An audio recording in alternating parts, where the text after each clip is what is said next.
Making my first ever video game, Part 8. The first trap that is added to a runner's rage are projectiles known as arrows. These can be parried. They come out of a crack in the wall and can shoot in a straight line. While making this trap, I stepped back and realized that this is a little bit bland, don't you think? So after some more messing around, I brought together two things.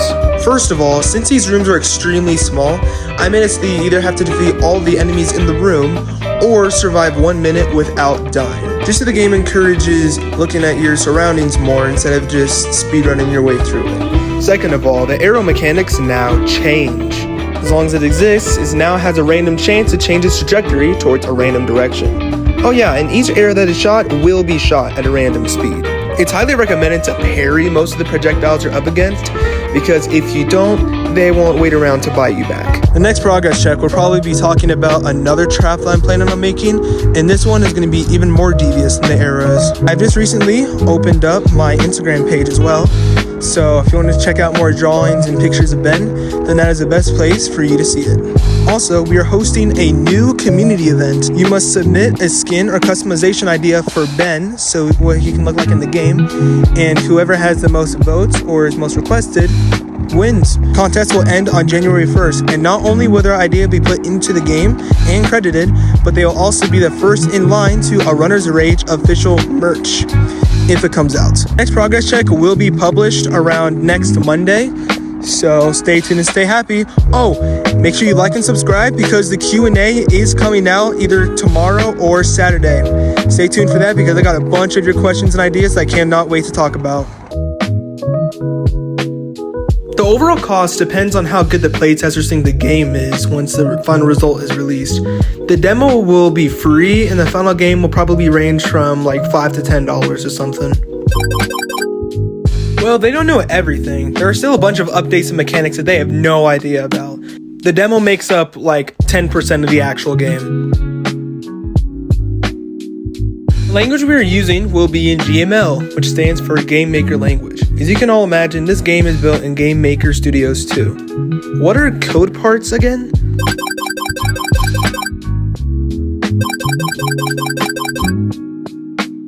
Lastly, the game will be available on computers and Steam first, but we are still figuring out how to get the game onto consoles once it's created. Any help or tips in the comments would be appreciated. This has gotta be a joke. I guess so. They sounded extremely genuine too, I'm not sure.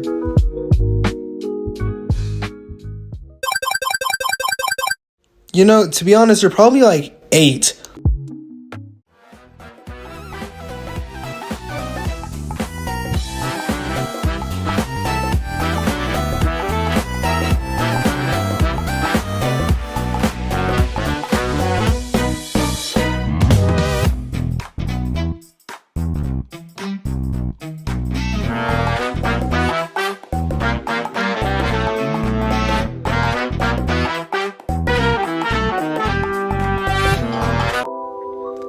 Making my first ever video game, Part 9. For this progress check, I've decided to add a laser trap. It's a spinning laser grid that occasionally turns on and off, and it has 4 lasers that shoot a large beam.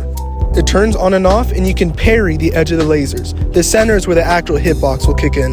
And yes, this is a little bit boring, so I decided to add a kick to the lasers just as I did with the arrows. Now the lasers have a random interval of turning on and off, meaning the amount of time that each lasers will be active will be completely random from now on. I've also made it so that as soon as you spawn in, its physics will mimic a ball and bounce around the room. It will bounce around at a medium speed, and the laser dispenser itself will not have hitbox, but it will be much more difficult for you to avoid the lasers.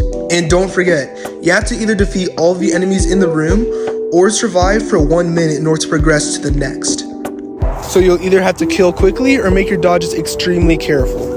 This will be one of the rarer traps to appear in the game. If you couldn't guess, the next progress check talks about yet another trap, and this one will be, well, a lot more interesting to design. Feel free to add any recommendations down below on traps that I should add to the next couple of videos. Also, if you haven't yet, make sure that you submit a custom skin for Ben for this contest. Submit a skin that you want to see Ben in, and whoever wins or has the most requested will be added to the game, and they'll be first in line to a Runner's Rage official merch. Unfortunately, progress might slow down because it is the last 2 weeks of school for my semester, and I'm a high schooler, so this isn't really light. However, expect a lot more progress on this winter break. The next progress check will definitely be released probably closer to next weekend. So until then, stay tuned and stay happy. Thank you so much for watching. Make sure you like and subscribe to stay updated, and I'll see y'all in part 10. What's up, internet? My name is RoTheBeau, and I am a new indie game developer that is currently working on making their first video game. It's in the works, we're making progress, and the demo of the gameplay will hopefully be released in a couple of months. However, my accounts have been a bit unpopular lately, so things aren't looking too good. That is where you guys come in. I need help thinking of ideas on how to spread Ben around the internet, and to give me any merch ideas that you guys have. Because once we reach 2,000 followers across all the platforms, we will start selling them on my official website. I've also been hosting a contest to customize Ben with your ideas. That's right, if you have an idea on what Ben should wear as a skin in the game, then send it in the comments and don't hold back.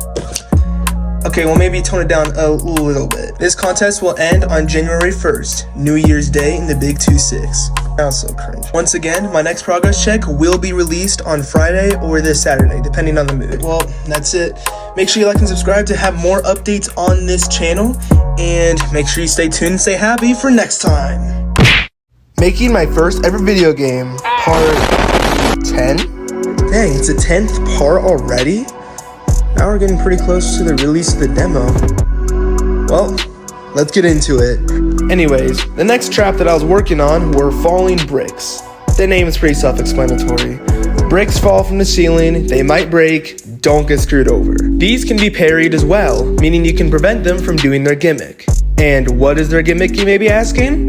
Well, whenever a brick lands, they will now have a 10% chance of making more bricks fall, meaning that there's a chance for 2 bricks to fall at a time instead of 1, meaning it'll get super cramped pretty quickly if you do not get rid of the bricks. Also, just a quick reminder, the traps have like a random chance of spawning, meaning it's not guaranteed that they're gonna spawn every room that you run in.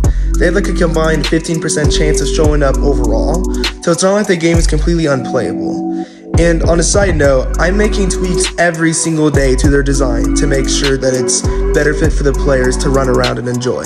For example, only the tips of the arrows can deal damage to you, and the lasers are much smaller and slower than before.